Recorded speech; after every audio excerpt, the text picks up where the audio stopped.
नमस्कार दोस्तों, मुकेश शर्मा हिंदी गुरु चैनल पर आप सभी का बहुत बहुत हार्दिक स्वागत और अभिनंदन और प्यार भरा नमस्कार। आज का जो अपना टॉपिक है वह है वर्ण विच्छेद और शब्दकोश में शब्दों का स्थान। देखो, नाम से पता लग रहा है वर्ण विच्छेद। वर्ण विच्छेद का मतलब होता है वर्णों का विच्छेद। वर्णों का विच्छेद, वर्णों का विच्छेद। और विच्छेद का मतलब होता है अलग करना। तो वर्णों को वर्ण से अलग करना। मैं कह सकता हूं कि स्वर को व्यंजन से अलग करना। इसी प्रकार से अगर कोई व्यंजन है तो व्यंजन को स्वर से अलग करना। ये दोनों ही कार्य हम इसमें करेंगे। स्वर को व्यंजन से अलग कर सकते हैं, व्यंजन को स्वर से भी अलग कर सकते हैं। और अब बात करते हैं शब्दकोश की। शब्दकोश एक प्रकार का ग्रंथ है। ऐसा ग्रंथ है जिसमें लाखों शब्दों का प्रयोग किया गया है। मैं कह सकता हूं लाखों शब्दों की पुस्तक। एक ऐसी पुस्तक है जिसमें लाखों शब्दों का प्रयोग किया गया है और इस ग्रंथ में शब्दों का अर्थ भी बताया गया है। अर्थ बताया गया है, शब्दों का अर्थ भी बताया गया है और अलग अलग भाषाओं का अलग अलग शब्दकोश होता है। अलग अलग भाषाओं का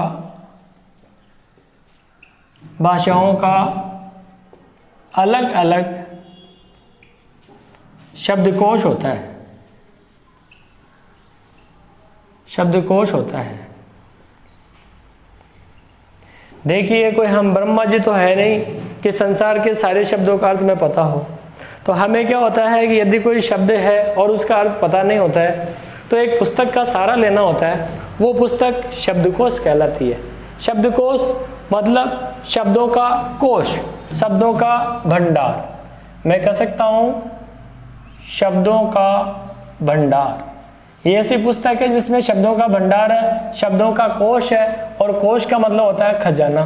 तो कह सकता हूं खजाना। शब्दों का खजाना जो है इस पुस्तक में है। मतलब अपार शब्द है और उन सभी शब्दों के अर्थ भी इसमें बताए गए हैं। अब देखिए, यहाँ समस्या क्या आती है कि किस शब्द का प्रयोग शब्दकोश में कहाँ किया गया है। हमें कोई शब्द ढूंढना है। शब्द ढूंढना है तो किताब है इतनी मोटी और उस किताब में हम उस शब्द को ढूंढे कहाँ पर। क्योंकि अब जैसे मान लीजिए कुछ शब्दों का तो मैं पता होता है, लेकिन कई शब्द ऐसे होते हैं जिनका पता नहीं होता है। जब तक ज्ञान नहीं होता है तब तक उस शब्द को ढूंढने में, जो शब्द मात्र आधे मिनट में ढूंढा जा सकता है, उस शब्द को ढूंढने में कम से कम आपको 2 घंटे 3 घंटे या 2 दिन 3 दिन भी लग सकते हैं अगर आपको शब्दकोश का ज्ञान नहीं है। तो हम शब्दकोश का ज्ञान भी प्राप्त करने वाले हैं और शब्दकोश का ज्ञान प्राप्त करने के साथ वर्ण विच्छेद का भी जो है टॉपिक पढ़ने वाले हैं। इन दोनों में अंतर संबंध है, इसीलिए मैंने इन दोनों टॉपिकों को एकदम साथ में लिया है। इसलिए दोनों को साथ साथ ही देखने वाले हैं। अब देखो, वर्ण विच्छेद, देखो एक होता है संधि विच्छेद और एक होता है वर्ण विच्छेद। वर्ण विच्छेद का मतलब है केवल वर्णों को अलग अलग करना, जबकि संधि विच्छेद में भी वर्ण अलग होते हैं लेकिन कोई ना कोई विकार भी उत्पन्न होता है। जब विकार उत्पन्न होता है वर्णों के मेल से तब तो वो संधि कहलाती है, लेकिन केवल वर्ण को वर्ण से अलग कर रहे हैं तो वो वर्ण विच्छेद कहलाएगा। तो हम वर्ण को वर्ण से अलग कर रहे हैं। अब वो वर्ण स्वर भी हो सकता है और वर्ण व्यंजन भी हो सकता है। वो वर्ण व्यंजन भी हो सकता है और स्वर भी हो सकता है। चलिए देखते हैं। जैसे हम बहुत ही आसान चीज लेते हैं। सबसे पहले जो हम शब्द लेने वाले हैं, जैसे मैं कहूँ कमल, क, मैं और ल, कमल। तो देखिए, जो कमल शब्द है उस कमल शब्द का हम विच्छेद करते हैं, इसको अलग अलग करके देखते हैं। तो आप जानते हो कि क जो है उसमें जब ए मिलाते हैं तब जाकर के क का निर्माण होता है। क जो है उसमें आ मिलाते हैं तब जाकर के का का निर्माण होता है। कहने का मतलब ये है किसी भी व्यंजन में स्वर मिलाया जाता है तब जाकर के एक पूर्ण वर्ण का निर्माण होता है। अभी ये जो क है ये अक्षरिक वर्ण है, हम इसे बोल सकते हैं। इस क को हम लिख तो सकते हैं लेकिन बोल नहीं सकते हैं। ये मैं तब बताऊंगा जब अगला टॉपिक आएगा हमारा वर्ण और अक्षर में अंतर। वर्ण और अक्षर में पर्याप्त अंतर होता है, क्या क्या अंतर होता है वो मैं आपको अगले टॉपिक में विस्तार से बताने वाला हूं और आवश्यक भी है हमें इस बारे में पता होना। अब मैं देखो ये जो कमल शब्द है इसका टुकड़ा करने वाला हूं। तो कमल शब्द का यदि हम टुकड़ा करें तो क्या होता है, क प्लस ए प्लस मैं प्लस ए प्लस ल प्लस ए। तो देखिए क और मैं मिलके क बन गया है, मैं और ए मिलके मैं बन गया और ल और ए मिलके ल बन गया और क मैं ल तीनों को जोड़ दिया तो कमल शब्द का निर्माण हो गया है। तो वर्ण को अलग अलग कर देना ये पूरा शब्द है और मैंने इसमें से सारे शब्द अलग कर दिए हैं। मैं कहूँ कि सारे वर्ण अलग कर दिए हैं, एक एक वर्ण को खोल करके रख दिया है। ये एक एक वर्ण को खोल करके रख देना ही वर्ण विच्छेद कहलाता है। ये जो है वर्ण विच्छेद कहलाएगा क्योंकि हमने वर्णों को अलग अलग करके रख दिया। संबंध विच्छेद मतलब संबंध अलग हो जाना। आपने देखा होगा कि विदेशों के अंदर जो है डाइवोर्स होता रहता है। डाइवोर्स क्या होता है, डाइवोर्स एक प्रकार से संबंध विच्छेद होता है, अलग कर दिया जाना। विच्छेद कर देना मतलब होता है अलग कर देना। जैसे कमल है उसी प्रकार से मैं जैसे कोई नया शब्द लेता हूं, मैंने शब्द लिया विमला, विमला का यदि मैं टुकड़ा करूं तो देखिए व प्लस ई। अब आप देखो कि इसमें छोटी ई है तो हम छोटी ई का प्रयोग कर देंगे। इसी प्रकार से मैं प्लस ए प्लस ल प्लस आ। तो देखो व और ई वी हो गया है, मैं और ए मैं हो गया, ल और आ ला हो गया और वी मैं ला जब तीनों मिले तो विमला शब्द हो गया है। तो इस प्रकार से हम क्या करेंगे, व्यंजन में से स्वर को निकाल रहे हैं। व्यंजन में से हम क्या कर रहे हैं, स्वरों को निकाल रहे हैं। तो मतलब व्यंजन से स्वर को अलग किया जा सकता है और स्वर और व्यंजनों को भी अलग किया जा सकता है। जैसे अपन बात करते हैं शब्द, अपन ले लेते हैं व्यंजन शब्द ही ले लेते हैं। हम एक बार शब्द हम ले रहे हैं व्यंजन ही, क्यों ना हम इस व्यंजन का टुकड़ा करके देखें। तो देखिए मैंने शब्द लिख दिया यहाँ पर व्यंजन, ये मैंने शब्द लिख दिया है व्यंजन और मैं इसी का टुकड़ा करने वाला हूं। अब इसी का टुकड़ा करूंगा तो कैसे करूंगा, अब देखिए ये व जो है आधा है तो ये व आधा है तो मैंने यहाँ पर व ले लिया है, ये व आधा ले लिया। आधा ले लिया मतलब मैंने इसमें से स्वर निकाल दिया। ये तिरछी रेखा लगी इसका मतलब ये व्यंजन हो गया, शुद्ध व्यंजन है ये व। अब इसके बाद में यह है, ये है, यह के बाद में देखो ए और अनुस्वार है और ए और अनुस्वार को अंग कहते हैं। तो व ये अन और ये जय प्लस ए प्लस न और प्लस ए। तो मैं ये कह सकता हूं, थोड़ा सा इधर ले लेता हूं, देखो ये व हो गया और इसी प्रकार से व में ये मिलाया और ये में अंग मिलाया और फिर ये जय प्लस ए प्लस न प्लस ए। अब देखो हमने इनमें से स्वर निकाल दिया, ये व ये अंग ये हो गया व्यन। इसी प्रकार से जय और ए ये जय और ये न और ए न और शब्द बन गया है व्यंजन। तो देखिए व्यंजन से व्यंजन को अलग कर दिया गया है। मैं कह सकता हूँ व्यंजन से स्वर को अलग कर दिया गया है, व्यंजन से स्वर को अलग कर दिया गया है। तो इस प्रकार से अलग कर दिया जाता है। कभी कभार स्वर भी पहले आ सकता है। जैसे मैं कहूँ शब्द है अपने इमली, इमली, इमली शब्द है, शब्द अपने ले लिया इमली, तो आप जानते हो स्वर है। अब इसमें से निकालना करने का कोई जो है प्रश्न ही नहीं उठ रहा है। इसी प्रकार से मैं है, मैं में ए मौजूद है तो मैं, और ये ल और ये ई, तो ये शब्द बन गया इमली। ल और ई मिलकर के ली बना है, मैं और ए मिलके मैं बना है और ये ई है ही है। तो स्वर से स्वर जो है उसके बाद व्यंजन भी हो सकता है, स्वर के बाद व्यंजन भी हो सकता है, व्यंजन के बाद स्वर भी हो सकता है। इन सब को अलग अलग कर देना ये जो है वर्ण विच्छेद कहलाता है। वर्ण विच्छेद करते हैं तभी हम जो है वर्ण और अक्षर के बारे में जानकारी प्राप्त करते हैं। इसके लिए आपको अगला वीडियो देखना होगा। तो ये ई मैं ली, तो ये इमली हो गया है। तो आपने देखा कि इस प्रकार से अक्षरों को अलग कर दिया गया है। अक्षरों को और भी अलग करने का तरीका है, इसके लिए हमें कुछ संयुक्ताक्षरों का ज्ञान होना भी अत्यंत आवश्यक है। तो चलिए एक बार इसका स्क्रीनशॉट ले लीजिए, उसके आगे और हम चलते हैं।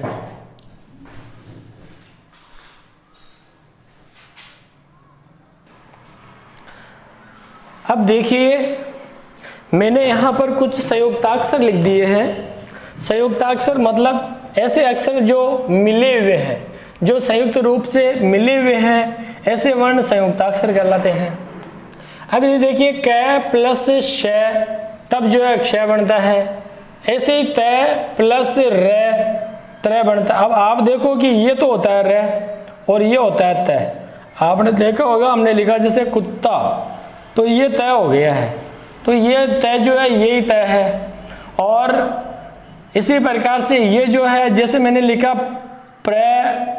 प्रमोद प्रमोद, तो ये जो र है ये र ये हो गया, तो ये तय और ये र त्र शब्द त्र वर्ण का निर्माण हो गया। तो तय और र त्र। इसी प्रकार से ज और य ज, और इसी प्रकार से श और र श्र, और ये द और ये य द्य। तो देखो क्ष त्र ज स्र द्य। आप देखो त में जब र मिला तो त्र बन गया। अब ये जो श है, इस श का निर्माण भी किससे हुआ है? इस श का निर्माण भी आप ये देखो, इस श में जब अ मिलाते हैं तब ये हुआ है। तो जरूरी नहीं है ये जो टुकड़ा है, ये टुकड़ा आपको इस रूप में भी मिल सकता है। परीक्षा में अगर इनके टुकड़े पूछ लिए जाएं तो और हम इसका क्या टुकड़ा कर सकते हैं? हम इसका टुकड़ा कर सकते हैं, देखिए क प्लस श प्लस अ, तो क श अ भी क्ष होगा और क और श भी अक्ष होगा। इसमें क्या है कि हमने स्वर मिला रखा है और इसमें से स्वर अलग कर लिया है। जब स्वर अलग कर देते हैं तो हलंत लगा देते हैं, जिसे तिरछी रेखा कहा जाता है। तो क्ष त्र ज स्र। अब देखो ज, कई जो है विद्यार्थी इसको क्या है कि ग और य का रूप समझ लेते हैं कि ये ग और ये य होगा। ऐसा बिल्कुल भी नहीं होता है, ग ऐसा वाला नहीं होता। हालांकि हम बोलते ऐसा है, लेकिन जब शुद्धता की बात आती है ज और य होता है। तो अब देखो ये इधर वाले जितने भी सब स्वरयुक्त हैं, ये पूरे वर्ण हैं, हम इनको बोल सकते हैं। और क श ए में हमने हलंत लगा दिया और स्वर को बाहर निकाल दिया। तो इस श का मतलब ये भी होता है और ये भी होता है, दोनों इसके मतलब होते हैं। और त्र त र, अब जैसे इनसे युक्त कोई शब्द है तो हम उनके टुकड़े कैसे करेंगे? तो देखो इनसे युक्त कोई शब्द होगा तो हम उसके टुकड़े किस प्रकार से करने वाले हैं? तो देखो जैसे मैंने लिख दिया शब्द क्षमा, क्षमा बड़न को चाहिए छोटों को उत्पात, तो क्षमा लिख दिया मैंने लिख दिया ज्ञान। इसी प्रकार से मैंने लिख दिया श्रवण कुमार वाला श्रवण। इसी प्रकार से मैंने लिख दिया पद्य, प ये द और ये पद्य ऐसे भी लिख सकते हैं, प द और ये ऐसे भी लिखा जा सकता है, दोनों ही सही है। तो क्षमा लिख दिया, इसी प्रकार से क्षमा, चलो इधर ऊपर लिखते हैं अपन, यहाँ लिख दिया मैंने जैसे क्षमा। और इसी प्रकार से मैंने लिख दिया त्राण, त्राण का मतलब होता है रक्षा करना, तो त्राण। तो ये त्राण लिख दिया है मैंने। अब यदि हम इनके टुकड़े करेंगे तो कैसे करेंगे? अब हमें संयुक्त पता लग गया भाई संयुक्ताक्षर है और इन से मिलकर के बनते हैं, तो हम इनके टुकड़े भी आसानी से कर सकते हैं। तो देखो किस प्रकार से करेंगे। ये क, अब आपको पता है क्ष का निर्माण किससे हुआ, कैसे हुआ? तो ये क लगा दिया, उसके बाद में श, तो ये श। अब हमें क्योंकि वर्ण विच्छेद कर रही हैं, अब हमें इसमें से अ भी निकालना पड़ेगा। तो क श अ ये मिलके हो गया आपके क्ष। अभी ये मैं और आ, तो ये मैं और ये आ, इस प्रकार से क्षमा का निर्माण हुआ है। तो हम क्या कर रहे हैं? व्यंजन में से स्वर को अलग कर रहे हैं और इस प्रकार से वर्ण का विच्छेद हो रहा है। तो क्या किया जा रहा है? व्यंजन से स्वर का विच्छेद किया जा रहा है। तो व्यंजन से स्वर को अलग कर रहे हैं, व्यंजन से स्वर को अलग करना।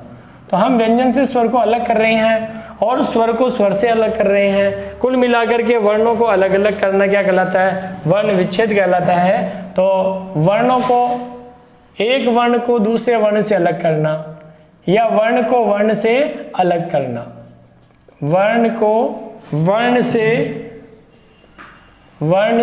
अलग करना, तो ये अलग करना है, वर्ण विच्छेद कहलाएगा।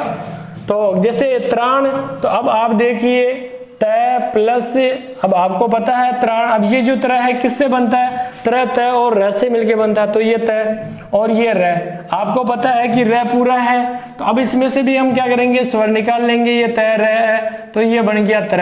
अब आपको पता है यहाँ आ की मात्रा भी है, तो आ की मात्रा लगा दो भाई, तो ये त्रा हो गया, तय र है, ये त्रा हो गया, प्लस ण और ये हो गया है, और शब्द बन गया त्राण।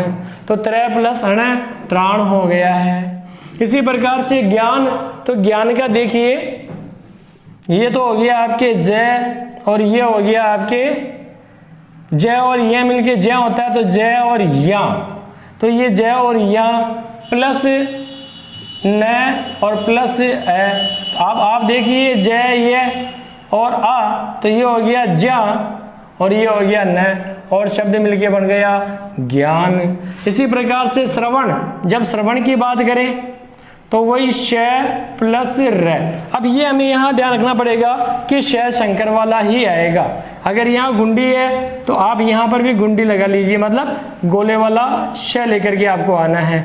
तो श्र, अब देखो श्रवण, तो श प्लस र, अब इसमें अ मौजूद है तो ये अ लगा दो, शर ये हो गया श्र। इसी प्रकार से व प्लस अ व, और इसी प्रकार से ण प्लस अ ण, और श्रवण हो गया। तो शर श्र, ये व और ये ण, इस प्रकार से श्रवण शब्द का निर्माण हो गया है। और देखो पद्य, तो पद्य का क्या करेंगे टुकड़ा? यहाँ तो हालांकि साफ दिख रहा है, देखो ये प प्लस ए, तो ये प हो गया पूरा। अब आप जानते हो द आधा है, तो ये द आधा हो गया, द में से यह निकाल दिया। और देखो इसमें क्या होता है, जो पूरा दिखता है वो आधा होता है, जो आधा दिखता है वो पूरा होता है। तो ये द पूरा दिख रहा है इसलिए आधा हो गया, और ये आधा दिख रहा है इसलिए पूरा हो जाएगा, ये और ये है, तो प द ये, तो प द और ये मिलकर के हो गया पद्य। ये पद्य शब्द का निर्माण हो गया। और इस द और ये को जब मिलाएंगे तो कैसे मिलाएंगे कि ये द लिख दिया, द से दवात, और इसमें ये से यति लिख देंगे, ये लिख दिया ये, तो ये यह है। आजकल जल्दीबाजी में इसे इस प्रकार से बना करके लिख दिया जाता है और इसे भी सही मान लिया जाता है। तो ये हुआ अपना वर्णों का विच्छेद, वर्णों को अलग करना।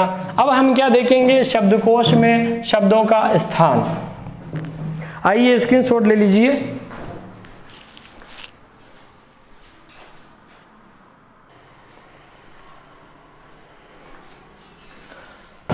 शब्दकोश अर्थात शब्दों का खजाना, ऐसी पुस्तक जिसमें बहुत सारे शब्द होते हैं और उनके अर्थ दिए होते हैं, शब्दकोश कहलाता है। और प्रत्येक भाषाओं का अलग अलग शब्द होता है।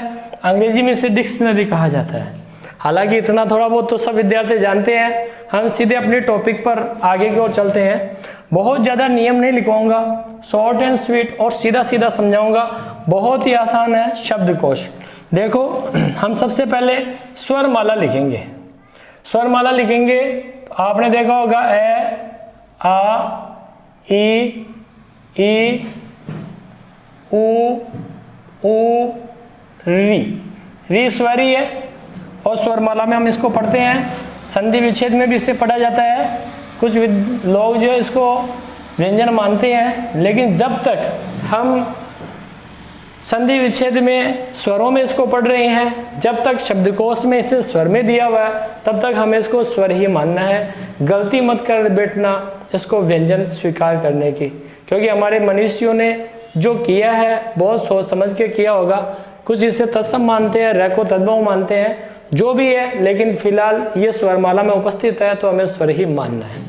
तो ए, आ, ई, ऊ, री, ए, आई, ओ और औ।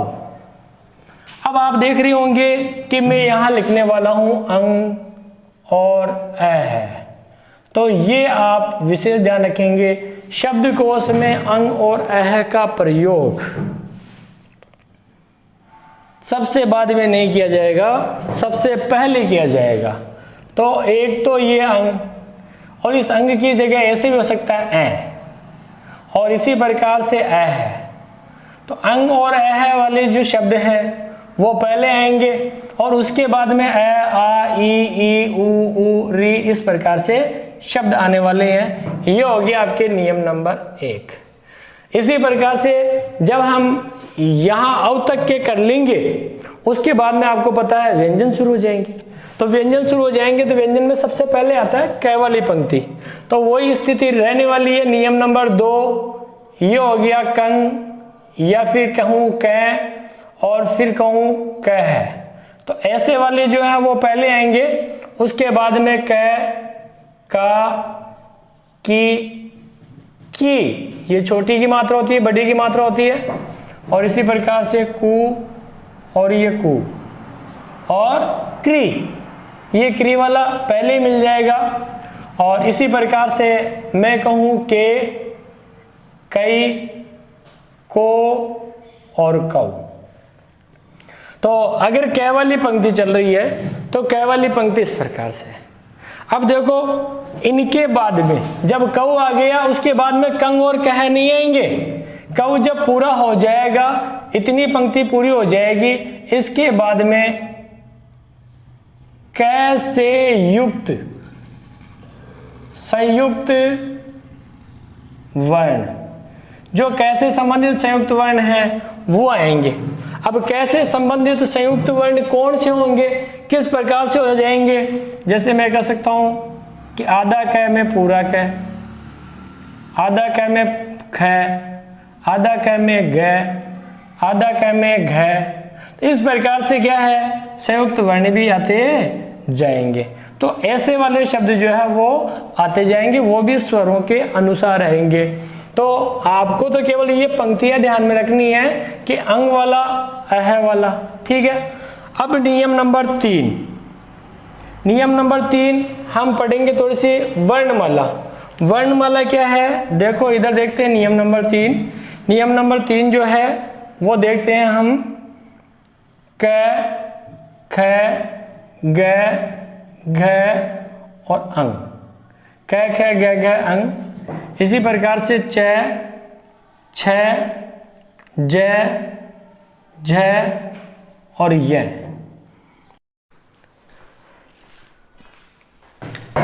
इसी प्रकार से ट, ठ, ड, ढ, ण, त, थ, द, ध और न।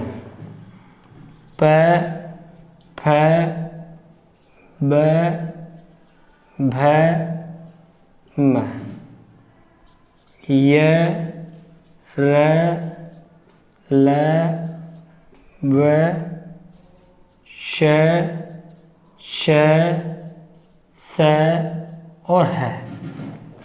अब देखो दोस्तों, देखने वाली बात क्या है, हमने बात करी है कि जो सबसे पहला शब्दकोश में वर्ण होता है वह तो होता है अंग या ऐ। तो सबसे पहला वर्ण तो यह होता है, दोनों में से एक मिलेगा अंग। और यदि पूछे कि भाई शब्दकोश का सबसे अंतिम वर्ण कौन सा है, तो सबसे अंतिम होता है। अब आपको लग रहा होगा गुरुजी अक्षय, त्र, जय, सर नहीं आए, चलो इनके बारे में भी देख लेते हैं। क्षय, त्र, जय और श्र। सबसे पहले हमें इनका टुकड़ा देखना होगा, और टुकड़ा होगा इनका जो कि अभी थोड़ी देर पहले हमने देखा भी था, क प्लस श, त प्लस र, ज प्लस य और श प्लस र। एक दे भी होता है द, और द में ये य मिला दिया तो बन जाता है दे, तो ये होता है द प्लस य। अब देखो यदि पूछ लिया जाए कि क के बाद में कौन सा वर्ण आएगा, तो हालांकि क के बाद में कार, की, कु, कौ तक आ जाएंगे। इनके बाद में कैसे संयुक्त वर्ण आते हैं, जैसे मान लिया क, ख, क, ग, क, घ, और इनके भी बहुत देर बाद में जाकर के ये क्षय आएगा। अब आप देखिए कि ये जो क्षय है ये क और श से मिलके बना है, तो क के बाद में आपको क्षय मिलेगा शब्दकोश में, तो क्षय यहाँ मिलेगा। त्र है, त वाली पंक्ति के बाद में मिलेगा तय र त्र, तो इसका मतलब तय के बाद में आपको त्र मिलेगा। इसी प्रकार से ज और य, तो ज और य जो है वो हो गया जय, तो अब जय यहाँ है तो यहाँ पर आपको जय मिलेगा, ज्ञानी वाला ज्ञान मिलेगा, तो ये जय ये त्र। इसी प्रकार से श्रेय, तो ये श्रेय, ये श्रेय यहाँ मिलेगा क्योंकि श है और श के बाद में श्रेय यहाँ मिलेगा। तो जब शब्दकोश में ढूंढने जाओगे तब आपको क्षय क वाले शब्दों के बाद में मिलेगा, इसी प्रकार से स वाले शब्दों के बाद में श्रेय मिलेगा, और जय वाले शब्दों के बाद में जय वाले शब्दों के बाद में जय मिलेगा, है ना, और तय वाले के बाद में त्रय मिल जाएगा। तो शब्दकोश में ये इनका क्रम होता है। यदि आप ये सोचोगे कि क्षय त्रय जय श्रेय अंत में होते होंगे, ऐसा बिल्कुल भी नहीं होता है। इस बात को विशेष ध्यान रखना, आपको भूल नहीं जाना है। यही शब्दकोश में सबसे मुख्य ध्यान में रखने वाली बात है, और इसीलिए शब्द जो है हमें उचित समय में प्राप्त नहीं होते हैं। तो देखो क्या क्या नियम बन करके आए हैं। तो चौथा नियम में ये कह सकता हूं कि शब्दकोश का पहला वर्ण, शब्दकोश का प्रथम वर्ण अंग होता है, या फिर ऐ भी कह सकते हैं ऐ, और शब्दकोश का अंतिम वर्ण जो है वह है होता है।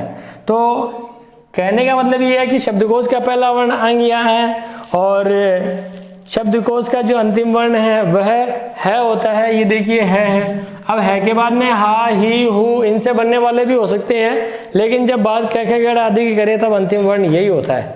ठीक है, तो ये बात आपको ध्यान में रखने वाली है। अब एग्जाम में सवाल कैसे कैसे पूछे जाते हैं। आपसे सवाल पूछ लिया गया कि शब्दकोश में पहला वर्ण कौन सा आएगा। अब आपको दे दिया पहला, एक तो दे दिया आपको अंग दे दिया, जैसे मान लीजिए आपको शब्द दे दिया, एक तो आपको अंग दे दिया, एक शब्द दे दिया आपको ए, एक शब्द दे दिया आपको क्या नाम है री दे दिया, और एक शब्द आपको दे दिया जैसे ए। तो हमारी विचारधारा ये होती है कि शायद ए वाला पहले आएगा, जबकि ऐसा बिल्कुल भी नहीं होता। पहला अंग ही आएगा शब्दकोश में। जब स्वरमाला में करें तो स्वरमाला में तो जो है ए आ ई उ री ए आई ओ औ ही होते हैं, और अंग और अह को अयोग वह कहा जाता है। लेकिन जब बात करें शब्दकोश की, तो शब्दकोश में पहले अंग और ए वाले शब्द मिलेंगे, उसके बाद में ए ई उ री आदि के प्राप्त होंगे। वो का वही क्रम 12 कड़ी के अंदर भी पाया जाएगा, ये ध्यान रखना है। अगर आपसे पूछ ले क्री वाला कहाँ मिलेगा, तो के पहले के बाद में, या फिर जो है कू के पहले और कू के बाद में, तो ध्यान रखो के पहले प्राप्त हो जाएगा। ऐसे किसी भी प्रकार से सवाल पूछे जा सकते हैं। आपसे पूछा जा सकता है कि निम्नलिखित में से जो है इनको ही आप उचित क्रम में जमा दीजिए। तो जब आपसे इनका उचित क्रम पूछ लिया जाएगा तब क्या होगा, तब आपको देखना पड़ेगा कि सबसे पहले कई आता है, तो पहला क्रम आपका कै वाला हो गया। अब जब शब्दकोश में इनका क्रम देखेंगे तब उसी प्रकार से दूसरा जो है, अब आपको पता है कै ख गड़ा के हिसाब से ज दूसरे नंबर पर आ जाएगा, क्योंकि कै ख ग अंग च छ ज ज, तो च छ ज ज, फिर ये, फिर च छ ज ज ये, और फिर त थ द ध, तो ये तय वाला जो है वो 3 नंबर पे आ जाएगा, और ये जो द वाला है वो 4 नंबर पे आएगा, और 5वें नंबर पर आएगा श्रेय। अब आपसे पूछा जाएगा इनका उचित क्रम क्या होगा, तो वर्णमाला में जब हम इनके उचित क्रम की बात करेंगे तो उचित क्रम क्या निकल करके आया। सबसे पहले आप देखो क्षय आएगा, उसके बाद में जो है वो ज आएगा, उसके बाद में कौन सा आएगा, जय वाले के बाद में जो है त्र आ जाएगा, और त्र वाले के बाद में क्या आएगा, नंबर 4 पर दे आ जाएगा। ये द से दवात में ये से यज्ञ दे आ जाएगा, और दे के बाद में फिर सबसे अंत में आएगा श्रेय।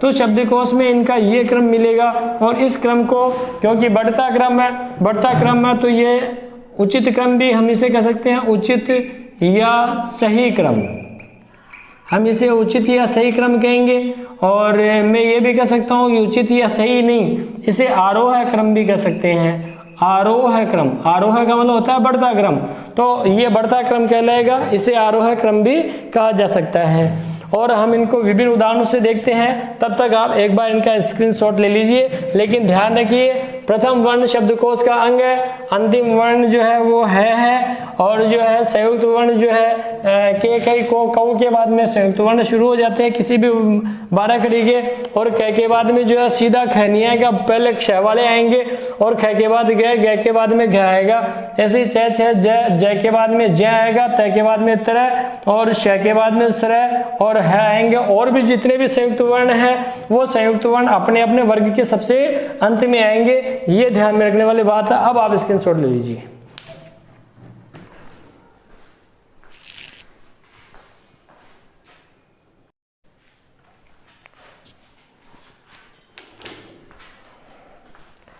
अब देखिए जैसे हमने शब्द ले लिए हैं, एक तो शब्द ले लिया हमने कमल, एक ले लिया कार्य, कर्म, क्रम, कुपुत्र और कंघा। हमने ये 4 5 6 शब्द ले लिए। अब क्या है, कैसे पता लगाएं कि शब्दकोश में इनका कर्म क्या होता है। अब एग्जाम में सवाल क्या आते हैं, एग्जाम में जो है वो सवाल पूछे जाते हैं।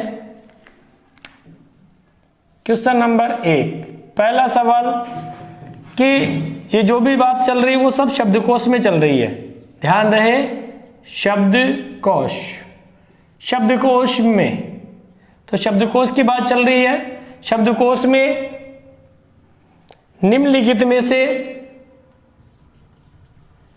प्रथम शब्द के पहला शब्द कौन सा है। क्वेश्चन 2, अंतिम शब्द कौन सा होगा, सबसे बाद में कौन सा आएगा, सबसे पहले कौन सा आएगा। 2 सवाल तो ये बन गए। क्वेश्चन नंबर 3 जो बनता है वो है कि इन शब्दों को शब्दकोश के अनुसार, शब्दकोश के अनुसार आरोह क्रम में लिखो, आरोह क्रम। इसी प्रकार से क्वेश्चन नंबर 4 बनता है अवरोह क्रम में लिखो, अवरोह क्रम। या क्वेश्चन नंबर 5 बनता है कि शब्दकोश के अनुसार सही क्रम में लिखो, सही क्रम में। तो इस प्रकार से एग्जाम में इतने सवाल बन करके आपके सामने उपस्थित होते हैं। अब उत्तर कैसे दिया जाएगा, तो देखो उत्तर कैसे देंगे, इसके लिए हमें सबसे पहले इनके टुकड़े करने पड़ेंगे। सबसे पहले कमल का टुकड़ा करता हूं मैं, क प्लस ए प्लस मैं प्लस ए प्लस ल प्लस ए। अब आपके समझ में आ रहा होगा कि हमने सबसे पहले वर्ण विच्छेद करना क्यों सीखा है, क्योंकि शब्दकोश में शब्दों को ढूंढने के लिए वर्ण विच्छेद का आना अत्यंत आवश्यक है। तो क और ए मिलके क पूरा हो गया है, ये क पूरा, मैं और ए मिलके ये मैं पूरा, और ल और ए मिलकर के ये ल पूरा हो चुका है। कार्य, अब देखो क प्लस आ प्लस र। अब देखो र ऊपर चढ़ा हुआ है इसलिए आधा वर्ण कहलाएगा, ये आधा वर्ण होगा, रेफ कहा जाता है इसे। इसी प्रकार से ये यह है और ये ए है, तो क आ का, और इसी प्रकार से ये र और ये यह शब्द बन गए आपके कार्य।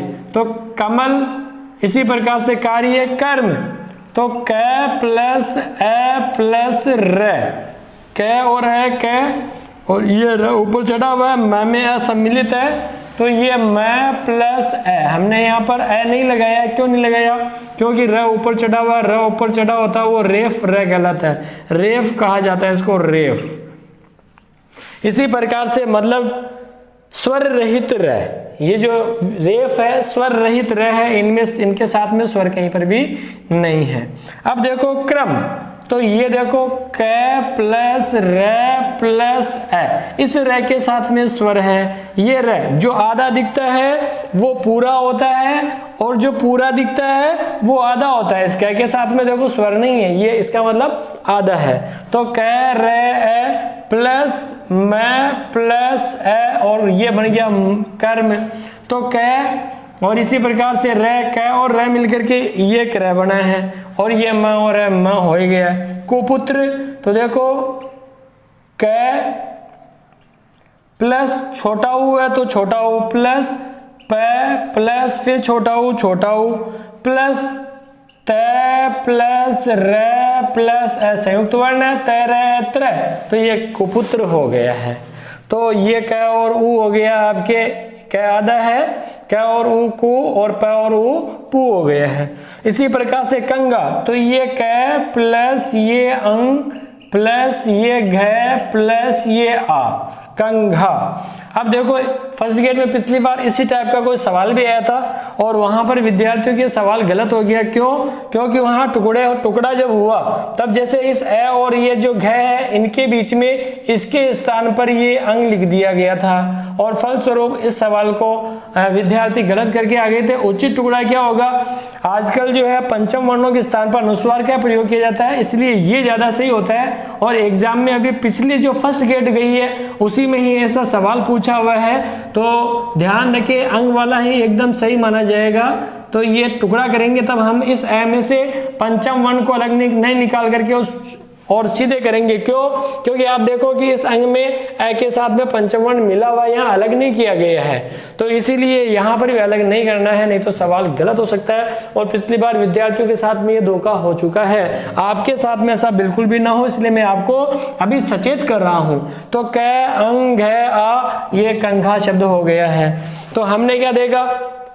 अब देखो सबसे पहले देखने वाली बात यह है कि क आप ये देख रहे हो कि क तो सभी के साथ कॉमन हो गया है। ये देखो ये क ये तो सभी के साथ चल रहा है। अब पता कैसे लगाएं पहला कौन सा है बाद में कौन सा होता है? अलग अलग होते तब तो पता लग जाता, यहाँ भी लग जाएगा। अब देखो ए आ ए रे उ और अंग, तो आपको पता है इधर देखो स्वर वाले चल रहे हैं और व्यंजन वाले चल रहे हैं। तो स्वर वाले देखते हैं सबसे पहले अंग, तो ये देखो अंग वाला है, इसका मतलब हमारा एक नंबर हो गया है, कौन सा? अंग वाला हो गया है। अब इसके बाद में दूसरा नंबर कौन सा होगा? अब देखो स्वरों में अंग वंग के बाद में इधर ए चल रहा है, इसका मतलब ए वाला पहले होता है। ये ए और ये ए दोनों में ए चल रहा है, ए इधर भी है और ए इधर भी चल रहा है। अब क्या करें भाई? अब क्या करें? तो बाद वाला वर्ण देख लो, बाद वाला मैं है और इधर बाद वाला रे है। अब आप जानते हो कि मैं वाला पहले आता है, रे वाला बाद में आता है। मैं वाला तो आएगा पहले, रे वाला आएगा बाद में। तो इसका मतलब ये जो कमल है वो नंबर 2 पर हो जाएगा और इसी प्रकार से ये जो कर्म है वो हो गया आपके नंबर 3 पर हो गया है। ठीक है, तो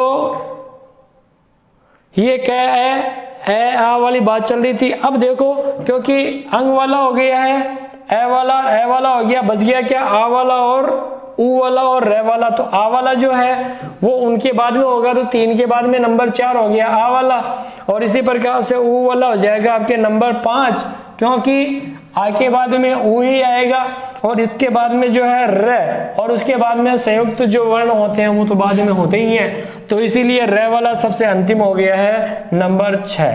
अब हम हमारे सवालों की ओर चलते हैं। तो अब देखो प्रथम शब्द कौन सा होगा भाई? शब्दकोश में सबसे पहला शब्द कौन सा मिलेगा इनमें से? तो इनमें से जो पहला शब्द मिलेगा वो होगा आपके कंघा। तो ये पहला शब्द आपके कंघा हो गया है। इसी प्रकार से नंबर 2 क्या है? ये देखो नंबर 2 और सॉरी अंतिम शब्द, क्वेश्चन नंबर 2 है, अंतिम शब्द कौन सा? तो अंतिम शब्द जो 6ठे नंबर का शब्द है वो हो जाएगा आपके क्रम। तो जो शब्द है क्रम, ये शब्द क्रम जो है आपके अंतिम हो जाएगा। अब शब्दकोश के अनुसार आरोह क्रम क्या होता है, सही क्रम क्या होता है? तो ध्यान रहे जो सही क्रम होता है उसे ही आरोह क्रम कहा जाता है। सही क्रम को आरोह क्रम ही कहा जाएगा। तो ध्यान रखो सही क्रम हो चाहे आरोह क्रम हो एक ही बात है। तो अब देखो सही क्रम या आरोह क्रम क्या हुआ? तो नंबर 1 हो जाएगा आपके सही क्रम या आरोह क्रम जो बनेगा वो बनेगा नंबर 1, तो आपके बन जाएगा कंघा। सबसे पहला हो गया आपके कंघा। जो नंबर 2 है वह है आपके कमल, क मैं ल कमल, और जो नंबर 3 है वह आपके हो जाएगा कर्म, ये कर्म हो गया है। और फिर नंबर 4 जो है वो आपके हो रहा है कार्य, ये 4 नंबर पर कार्य हो गया है। और नंबर 5 पर जो है वो हो गया कुपुत्र, ये कुपुत्र नंबर 5 पर हो गया है। और नंबर जो 6 है वह हो जाएगा आपके क्रम, तो ये हो गया आपके क्रम। तो आपसे पूछा जाए आरोह क्रम क्या है? तो ये आरोह क्रम है। आपसे पूछा जाए शब्दकोश में ये शब्द जो है सही क्रम के अनुसार जमाइए, तो सही क्रम के अनुसार जो है ये सारे क्रम एकदम सही क्रम है। तो ये क्वेश्चन नंबर 5 का उत्तर हो गया है। और क्वेश्चन नंबर 4 अवरोह क्रम, तो अवरोह क्रम अब आप इनका उल्टा क्रम कर लीजिए। उल्टा क्रम क्या हो जाएगा? तो अवरोह क्रम की जब बात करेंगे अवरोह क्रम, अवरोह क्रम का मतलब हो गया कि पीछे से चालू होने वाला या घटता क्रम। ठीक है, आरोह का मतलब होता है आगे बढ़ना, और अवरोह का मतलब होता है, अवरोह मतलब घटता क्रम, घटता क्रम, और आरोह का मतलब हो गया बढ़ता क्रम। तो जो बढ़ता क्रम है वो आरोह हो गया, जो घटता क्रम है वो अवरोह होता है। तो अवरोह क्रम कौन सा हो जाएगा? अवरोह हो जाएगा, सबसे पहले तो हो जाएगा आपके क्रम, और क्रम के बाद में उधर से चलेंगे हम कुपुत्र, और कुपुत्र के बाद में हो जाएगा आपके कार्य, और कार्य के बाद में फिर आपके कर्म, और इसके बाद में आपके कमल शब्द हो जाएगा। तो आपने क्या देखा? क्रम, कुपुत्र, कार्य, कर्म, कमल, ये जो है अवरोह क्रम हो गया है, या कहें घटता क्रम हो गया है, घटता क्रम हो गया है। और अगर आपसे पूछा जाए कि सही क्रम क्या है, तो सही क्रम जो है आरोह क्रम होता है, गंगा, कमल, कर्म, कार्य, कुपुत्र क्रम। तो शब्दकोश में जब ढूंढने देखेंगे तो सबसे पहले गंगा शब्द मिलेगा, उसके बाद में कमल मिलेगा, फिर कर्म मिलेगा, फिर कार्य, फिर कुपुत्र, और फिर क्रम मिलेगा। ये संयुक्त वाला है कै रे, इसीलिए ये सबसे अंतिम आया है। कैसे युक्त संयुक्त वर्ण, अब ये देखो ये संयुक्त वर्ण हो गया, तो सबसे अंत में चल रहा है। चलो इसके अलावा थोड़ा बहुत और करते हैं, एक बार स्क्रीनशॉट ले लीजिए आप इसका।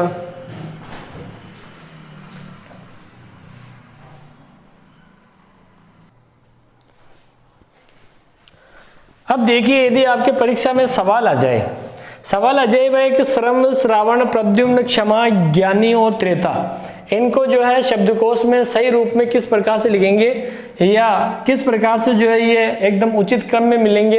यदि इस प्रकार का सवाल आ जाए तो बिल्कुल भी घबराने की आपको आवश्यकता नहीं है, आप इनका टुकड़ा करके देख लीजिए। कैसे करेंगे टुकड़ा? तो ध्यान रखो, श्रय, आप जानते हो कि ये श है, और श में जब ये र मिलता है, अब र, ये जो र होता है वो पूरा होता है, मैंने आपको बताया था। तो अब इसमें से आप स्वर निकाल लो, तो श र है, ये हो गया आपके ये श्रय। और इसी प्रकार से मैं, तो प्लस मैं प्लस ये श्रम हो गया है। इसी प्रकार से श्रावण, तो ये श, ये र और ये आ, ये मिलके हो गया श्रा। इसी प्रकार से व प्लस ए प्लस ण प्लस ए, तो ये व और ये ण श्रावण हो गया। प्रद्युम्न, तो ये देखो ये प है, इसके बाद में देखो ये र है, और ये र पूरा होता है, जो पूरा दिखता है वो आधा होता है, तो ये आधा रह गया बेचारा, और जो आधा दिखता है वो पूरा होता है, तो ये अब हम इसमें से ए निकाल लिया है। फिर बच गया द, द देखो फिर वापस आधा हो गया है, और द के बाद में ये य हो गया है, और य में लगा दिया ऊ छोटा वाला, क्योंकि छोटा वाला इस प्रकार से मैं आधा चल रहा है, तो मैं आधा, और न पूरा है तो न में से ए निकाल लीजिए। अब देखो पैर ए, ये पैर ए तो हो गया प्र, द ये उ द्यु, और ये मैं और ये न प्रद्युम्न हो गया है। तो देखो इस प्रकार से प्रद्युम्न शब्द का निर्माण हो गया है। प्रद्युम्न। क्षमा, तो देखो ये हो गया क प्लस, अब आप जानते हो क्षय कैसे बनता है, ये आपको पता होना चाहिए। तो इस क्षय में क में जो है ये क्षय होता है, तो इसके लिए आपको वापस ध्यान रखना है, मैंने पहले बताया था क्षय, त्रय, जय और श्रय, तो ये आपको पता हो। तो आपको ये पता हो क में ये क्षय मिला है तो क्षय, इसी प्रकार से तय में र मिलता है, इसी प्रकार से जय में य मिलता है, और इसी प्रकार से क्षय में र मिलता है, तो ये क्षय में र मिल गया है। ठीक है, अब देखो ये हो गया श्रय, तो ये क और इसके बाद में लगा दिया श, और श में से भी हमने है स्वर निकाल लिया, तो क श क्ष। इसी प्रकार से प्लस मैं प्लस आ, तो क्षमा। और देखो ज्ञानी, तो जय प्लस ये, जय प्लस ये, अब ये में से हमने आ स्वर निकाल लिया, तो ये आ हो गया, कुल मिला के होता है जय ये आ ज्या। ज्या हम बोलते हैं ज्ञा, गलत बोलते हैं, ज्या होता है, प्लस न प्लस ई नी, तो जानी, ज्ञानी होता है, हम इसे ज्ञानी बोलते हैं, तो जय ये आ न ई ज्ञानी हो गया है। त्रेता, तो तय रे और ए त्रे, तय रे रे और ए रे हो गया, और ये तय है ही है, तो तय र ए त्रे हो गया है और ता, तो ये तय और ये मिलके आ हो गया है ता, त्रेता, तय र ए ता, त्रेता शब्द का निर्माण हो गया है। चलो अब देखते हैं हम थोड़ा सा और आगे की ओर। तो देखने वाली बात यह है कि सबसे उचित क्रम क्या होगा, उचित क्रम क्या होगा, इसके लिए हम क्या करेंगे, हम देखना चालू करते हैं। श, प, क और ज और त। अब आप जानते हो क जो है पहले आता है, क पहले आता है तो ये 1 नंबर हो गया, क्योंकि शब्दकोश में क वाला सबसे पहले मिलेगा। क के बाद में क के बाद में ख, ग, घ, अंग, च, छ, ज, झ, च, छ, ज, तो ज वाला मिला, तो ज वाला आपके हो गया नंबर 2 पर। इसी प्रकार से च, छ, ज, झ, य, ट, ठ, ड, ड, ण, त, त वाला मिल गया, तो त वाला हो गया आपके 3 नंबर पर। त के बाद में थ, द, ध, न और प मिल गया, तो प वाला हो गया आपके 4 नंबर पर। और इसी प्रकार प, फ, ब, ब, म, य, र, ल, व। अब देखो ये श दोनों में कॉमन आ गया, फिर र भी दोनों में कॉमन आ गया। अब इधर ए आ रहा है, इधर आ रहा है, ए आ रहा तो ए पहले आएगा, जब ये 4 नंबर है तो ए वाला हो जाएगा आपके 5 नंबर, और जो है ये हो गया आपके श्रावण 6 नंबर।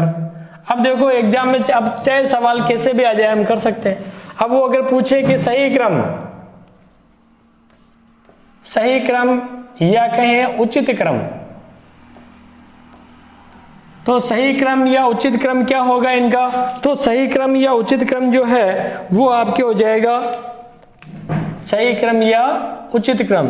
सबसे पहले हो गया आपके नंबर 1, नंबर 1 पर क्षमा है, तो ये नंबर 1 पर आपके क्षमा हो गया है। अब नंबर 2 क्या है भाई, नंबर 2 जो है वो है आपके ज्ञानी, तो ये देखिए ज्ञानी, हालांकि ये ज्ञानी होता है। और इसके बाद में नंबर 3 हो गया त्रेता, तो ये हो गया आपके त्रेता। नंबर 4 पर आपके है प्रद्युम्न, तो नंबर 4 पर हो गया आपके प्र, द, यु, म, न, प्रद्युम्न। इसी प्रकार से नंबर 5 जो है वो आपके हो गया है श्रम, तो ये हो गया आपके नंबर 5 पर श्रम है। और नंबर 6 जो है वो हो गया आपके श्रावण, तो ये हो गया आपके श्रावण, तो श्रम हो गया, श्रावण हो गया, तो ये तो हो गया सही या उचित क्रम। अगर आपसे पूछिए शब्दकोश का पहला वर्ण जो है इनमें से कौन सा पहला शब्द कौन सा होगा इनमें, तो ये तो हो गया आपके प्रथम शब्द, शब्दकोश में इनमें से ये प्रथम शब्द हो जाएगा, और ये श्रावण क्या हो जाएगा, ये अंतिम शब्द हो जाएगा। तो एक तो हो गया प्रथम और दूसरा हो गया अंतिम, ये फर्स्ट हो गया है और ये अंतिम हो गया है, ये सही क्रम हो गया। पूछ ले, अच्छा सही क्रम को क्या कहते हैं, मैंने आपको बताया भी था, आरोह क्रम, आरोह क्रम हो गया है ये। आरोह क्रम, सही क्रम या उचित क्रम यही है। शब्दकोश में सबसे पहले आपको क्षमा मिलेगा, फिर ज्ञानी मिलेगा, फिर त्रेता मिलेगा, फिर प्रद्युम्न, फिर श्रम और फिर श्रावण मिलेगा। ठीक है, अब और देखो ये तो बात थी इसकी। अब अवरोह की बात करें तो अवरोह की बात करेंगे तो फिर नीचे से चलेंगे। जैसे ये 1 2 3 4 5 और 6 हुआ, जब नीचे से चलेंगे तब क्या हो जाएगा, तब ये उल्टे हो जाएंगे। सबसे पहले नंबर 1 श्रावण मिलेगा, फिर श्रम, फिर प्रद्युम्न, फिर त्रेता, फिर ज्ञानी, फिर क्षमा। इस प्रकार से आपको अवरोह क्रम में मिल जाएंगे। तो कैसा लगा विद्यार्थियों, कमेंट बॉक्स में आपको अवश्य लिखना है। लाइक करना और शेयर करना बिल्कुल मत भूलना, और ज़्यादा से ज़्यादा वीडियो को जो है शेयर करें, व्हाट्सएप, फेसबुक आदि पर आप इसको लगाएं, ताकि मेरा भी प्रचार प्रसार बना रहे और वीडियो को अंत तक देखें और आपको, ताकि पूरी तरह से आपको ज्ञान प्राप्त हो सके। धन्यवाद। जय हिंद, जय भारत, वंदे मातरम। मिलते हैं अगले वीडियो में, और अगला वीडियो जो है वह होगा हमारे वर्ण और अक्षर में अंतर।